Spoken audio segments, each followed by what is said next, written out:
What knowledge might save your life one day? If a rhino is running towards you, wait until the last second then sidestep out of the way. Rhinos cannot make sudden turns and will give you a couple seconds head start to run in the other direction. Repeat as necessary. Far Cry trained me well for this. Damn, my counter to charging animals has a military designation and a detonator. If I learned anything from kicking the shit out of the rhino in Spider-Man games, is that it will always get its horn stuck in a wall and be left open to attacks. Or even better, some sort of electrical fuse box. Good in theory, bad in practice. NVM the fact they can actually be pretty fast, unless you've practiced this kind of sidestepping, then any environment where you will meet a rhino will be no easy place to sidestep, and you will most likely trip or hurt yourself in the process. Most of the time rhinos will only really charge at you if you get too close to them or their babies, both of which you can easily avoid by not being stupid. However, rhinos are the fire marshals of the bush and will come charging at their full speed when they notice you've made a fire for food or warmth. So if you are relaxing next to a fire and suddenly hear one running towards you, there is only one real thing you can do. Run up a tree. It's one of the first things we learned about them we went going hiking camping in the bush. Wait, why do they hate fires so much? That's the first of any animal running towards a fire. My dog used to hate them too. She'd try and bite them and jump on it while barking at it. Know how to spot a stroke. An easy way to remember is the acronym FAST face. Is one side of your face droopy? Can you fully smile? Arms? Can you hold your arms out straight? Speech? Are you unintentionally slurring your words? Time? Call an ambulance right away. Time is of the essence. Edit. RIP inbox. There's a few things I should add to this based on what some others in the medical profession have said below. The acronym is now BEFAST. It is adding balance and eyes. Also, in regards to time, call 911 immediately, but also try to find out when the symptoms started.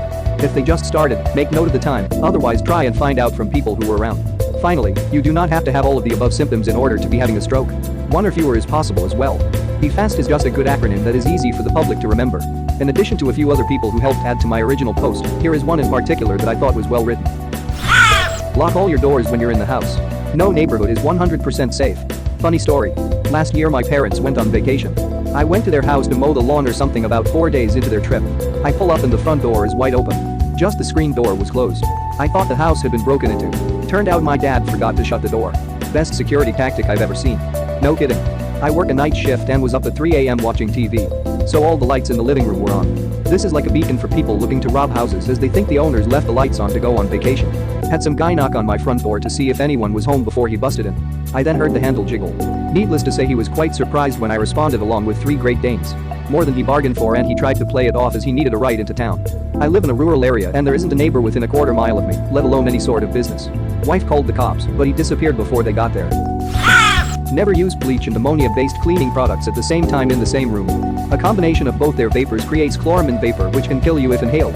Check your cleaning supplies to see what's in them, especially toilet and tile cleaners. This is also why you don't use bleach to clean up cat urine. Just realized that I almost killed myself last week. One of my cats sometimes pees over the litter box and onto the floor. I clean the boxes and surrounding area with the red bottle, can't remember the name, and usually spray the walls with bleach. I'm guessing my cat hit the wall, and as I was cleaning my eyes immediately started to water. I just held my breath and powered through it. I'm not very smart sometimes. Tip. I've been following at work for years. If you feel any need to hold your breath, put on a respirator or get away.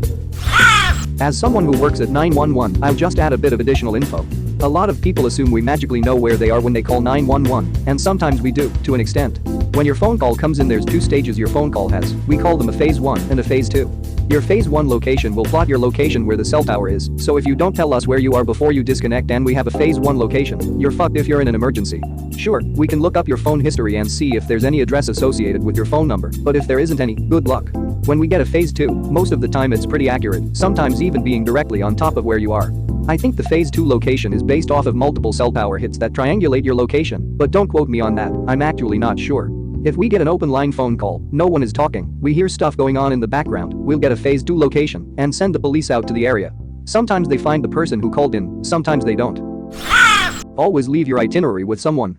If you meet strangers, i.e., potential bad people, on the road, always let them know that you are in touch with friends and family and that they know exactly where you are. You become less attractive as a victim. Edit. Always let strangers know that you have a destination and are expected at a particular time too. This is really useful when traveling in areas where taxis tuk-tuks will try to bring you somewhere better. Just tell them you're meeting a friend and they shut up. I've also heard that not only say a friend but make it more specific, like I'm meeting my sister or my mom is waiting for me at the restaurant. Friend can sound more generic, but family members also imply that they will call someone if you don't show up, as they are typically closer to you than a friend can be. Not saying this is true in all situations, but making up specifics will help more than generic statements. Wear a helmet, wear a seatbelt. It may not be cool, but you're more fragile than you lead yourself to believe. I've lost 3 friends because of these. Don't be a statistic, please. There's someone that would miss you and think I just wish they had put a helmet seatbelt on. Especially when it comes to motorcycles. At GAT, all the gear, all the time. Not only are you squidding your way over the floor on whatever speed you were going, the road is going to sand down every part of exposed skin. Materials like jeans will melt into your flesh, and they'll have to cut it off of you. A friend of mine had an accident, and he went through 2 of 3 layers of his protective gear before he stopped. He got away with some bruised ribs and a couple of marks. Dress for the slide, not the ride. If a person asks you for something in the street to light, the time, whatever, always keep the person in your eye line. So if they ask for the time, don't just look down at your watch. Raise your arm slightly so your watch is in sight. I was told this years ago at a self-defense thing at a corporate retreat type of event, and I wondered if it was ever going to be useful or just something to pad out the teacher's session. Then, a decade later, I was on the street late at night on my way home, and someone approached me and asked for the time. I did this, told him the time, and he just kinda stood there. Then he started asking some weird, clearly improvised question about how he was looking for his friend's house, and he was sure it was on that street, and he had a yellow car similar to the one behind me. I didn't look back but just said yeah, yellow, and he pointed directly behind me. I said yeah, the yellow car, I saw it as I walked by, so. He paused for a second, looking like that meme of the woman with the equations around her head, then just yelled oh, fuck you. And stormed off. It was only afterwards I realized that I think he wanted me to look away so he could slug me, but he wasn't prepared to attack someone that was looking right at him. EMT here. If you're ever choking on food in a public venue, do not go to the restroom to avoid causing a scene. Almost every death I've seen from people choking are found unconscious in a bathroom stall because they were too polite to seek help. I feel like if there's any situation in which it's okay to not be polite, it's when you're choking to death. I don't think people are necessarily thinking rationally when they are choking. For instance, if you see a video about signs of drowning, it's the opposite of what you'd think. Intuitively we'd think a person struggling to stay afloat would be splashing and screaming and making a big scene, but they actually are so focused on trying to keep their head above water that they're quiet and moving very little. Regarding running to the bathroom, this happened to a good friend of mine. He was on a long drive and eating alone at a small restaurant and started choking and instinctively made a beeline to the bathroom. Thankfully, to get to the bathroom you had to pass the entrance to the kitchen, and the waiter was there and saw the alarm in his face. The waiter stopped him and asked him what was wrong, and my friend was able to communicate that he was choking. The waiter did the Heimlich maneuver and dislodged the food from my friend's throat. But had the bathroom been somewhere else, or had the waiter been busy at another table, my friend would have been one of those dead people on the bathroom floor that OP referred to. This happened to me at a bar in university. We were all playing quarters, and I chugged a cup that had a quarter in it that I didn't know was there. This game had like 50 cups and was a mass event. I ran to the bathroom and couldn't dislodge it, but my good friend followed me seeing something was wrong and literally punched me in the back, and I started puking and the quarter came out. Needless to say, I was paying for the bill that night. Let it go. Don't let road rage influence your behavior. It's not worth it. Take a deep breath, count to 10. Take your foot off the pedal. Disengage. It's not worth it. This is excellent advice, and a lot more likely than the stuff higher up, like don't eat a polar bear's liver. It's a difficult habit to get into, but I smile and stick my thumb up at anyone who drives poorly or aggressively. Makes me laugh and confuses them, rather than making them worse like flipping the bird or honking the horn. This sounds like a joke, but the most soul-crushing moment I had while driving was when someone shook their head at me in disappointment because I was blocking a small road due to my own impatience. Since then I use it on others instead of honking, swearing, etc. Sometimes a thumbs down if I'm particularly miffed. If your car is going underwater, an electronic roll-down button will work regardless of the water pressure outside the car, but a manual handle is much more difficult. You also won't be able to open the door. It's better to have something in the glove box, like an ice scraper, to break the glass with. Mythbusters did a whole thing on it.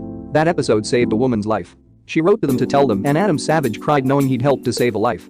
Mythbusters saved my life, or at least my house. I was of early teen and was cooking bacon. The pan caught fire, but I had just watched the episode where they put water on a grease fire, and it makes it way worse.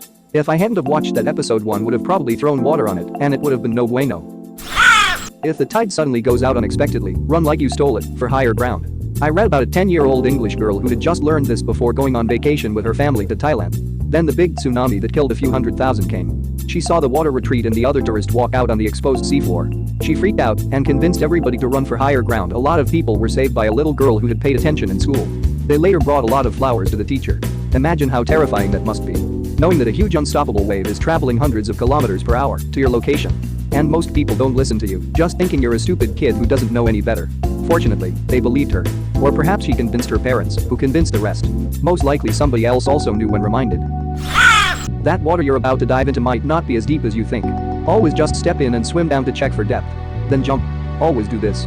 My dad told me a story about a group of guys he knew from school. After graduation they all went up to someone's lake house, and one guy decided to dive off the dock as soon as they got there.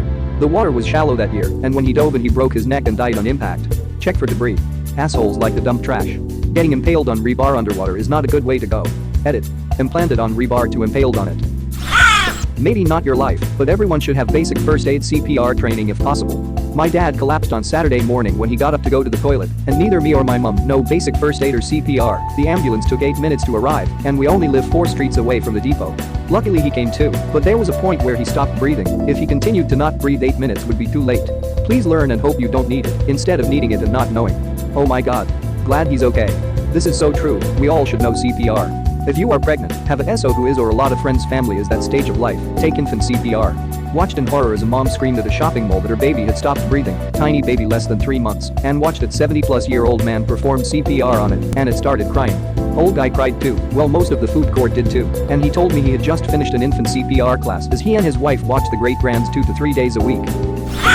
Direct pressure on bleeding is always the first step. On mobile so no good link, but a Stop the Bleed class is a great way to learn more and practice things like applying a tourniquet. Search for one in your area, usually only an hour long or so. Okay. The amount of slightly right stuff in here that's still ultimately kinda wrong is interesting. Medic with multiple combat deployments, NRE MTP with flight paramedic, getting ready to take the MCAT. 1. TQs are amazing. They save lives. Period. It takes hours of having a TQ on to run a risk of losing a limb too. Never take a TQ off once it's on. This is not a hard rule. For example, I've loosened TQs once I had a pressure dressing in place. 3. Pressure is awesome, does the same thing as a TQ and can save a life, but primarily, you're holding pressure on someone else while they're putting a TQ on themselves or someone else's. 4. Pressure can be applied with a lot of things. Knees, Nalgene bottles, softballs, whatever. Also, it's still going to hurt. I've had guys come off the ground at me when I applied enough pressure to stop the bleeding, with all the adrenaline in the world running through their body. 5. Getting to a safe area is secondary to stopping arterial bleeds. Any other bleeding, get to a safe place first. 6. Raising the bleeding point above your heart is a double-edged sword if other complications exist. It works. Sorta. But your heart pumps against gravity all day long. Pressure is king. Feel free to ask more questions. Trauma medicine, especially golden hour and TCCC, tactical combat casualty care, is near and dear to me heart. This entire thread is professionals following up trying to correct the ridiculously upvoted incorrect information. It's a bit of a mess. Yours ought to be the #1 response though, super accurate, spot on. If you're ever charged by a moose, get behind a tree. They have about a 10-inch blind spot and they lose you. That's what Ski Patrol would always say when there were an increase in moose sightings on the mountain. They'd tell you to stay out of the trees when skiing unless a moose is running at you, then find trees, because unless you've got a steep hill or are already up to speed, the moose is probably faster than you think. Also, the 25 yards they recommend giving for wildlife is not applicable to moose. 1 month ago, we were about 100 to 120 yards from a moose off the side of the road. It was grazing, and when it saw us it started moving our way, very slowly, then decided it was going to charge us. That 100 to 120 yards disappeared far faster than one would assume, despite looking like it was in slow motion. Revving the motorcycle caused it to pivot and run behind us, only to have it stalking us to charge again. It bought us enough time to get going again. If you don't have a tree, have a motorcycle. When you're staying in a hotel, take the time to read the diagram on the back of the door, showing where the emergency escape route is. Take your room key with you if you leave the room in an emergency, as you might need to get back. Have your shoes on when the flight you're on is landing or taking off. Statistically, that's when bad stuff happens and you don't want to be in bare feet for an evacuation. If someone is choking, ask them, "Are you choking?" Bear with me. If they can answer you, they're not choking. If they can't, you can go straight to the Heimlich maneuver. If you're accidentally poisoned with methanol, ethanol is an effective treatment as medical help isn't immediately available. Don't get the drinks from the same place that poisoned you in the first place. All good tips, but with the choking, I add one more step. Once you've ascertained that they are choking, ask them, "Have you tried coughing it out, or are you sure you can cough it out?" Quite often, in trying to prove to you that coughing won't work, they actually do cough up the lodged object. Failing that, go to the Heimlich maneuver. The only reason you don't go straight to the Heimlich is if done incorrectly, or even correctly, it is very easy to break someone's ribs or worse. If you kill a bee, a bunch more will come to that specific area, so it is a good idea to leave from there. Beekeeper here. For honeybees, it's a sting that attracts them. If you get stung, they release a pheromone that tells the other bees to sting the same place. Cover the spot with your hand or rub it with something that has a strong smell. Just not something that smells like banana. The chemical that makes the banana smell is the same as bees' alarm pheromone. If you smell bananas when you're working your bees, you've upset them. Is there anywhere where bananas and honeybees coexist? Do they attack banana trees? I have a banana tree plant and have never seen bees near it. That just means the banana tree won. If you ever use boiled linseed oil to treat wood, don't leave soaked rags lying in the trash. They oxidize and after a few hours can self-combust. The best way to deal with them is to lay them flat on the concrete or put them in a bucket of water. The heat will dissipate if you do this. Crumpling it up and doesn't allow the heat to dissipate and could make them combust. I only learned of this a few weeks ago. I consider myself very lucky because I use linseed oil often. It leaves a more natural wood grain color and it's my favorite treatment to use. It is a good finish for certain applications. If the finish gets damaged, just sand a bit and rub some more on. Pretty cool proof. If you ever are kayaking and become pinned upside down, swim down deeper into the water to escape the kayak. You may not be able to flip it over. I'm currently in the car going in kayaking, hopefully won't have to use this knowledge. You okay? Yeah, it was a shallow AF river. But thanks for looking out, Chief. Glad to hear you didn't die. Hope it was fun. If you have to get through a locked door, don't charge into it with your shoulder. Instead, kick it straight on next to the doorknob handle. This has a much better chance of breaking the lock. Edit. It's better to mule kick the door next to the lock instead of facing forward while you kick. It's safer for you, and you can apply more better force that way. Also do it with your back turned, a mule kick, to avoid falling head first. When the door opens, also put both hands on the ground when you do it, so you can kick with both legs while yelling hee-haw, in order to get maximum mule power. And don't forget to twerk with your legs on the door to loosen up. Turn that mule up to 11. Thank you very much for watching. Don't forget to subscribe and like this video. Tell me what you dislike or love about this video, so please comment below and hit the bell icon so you're notified anytime a new video is released. This is a WeCrow Media production.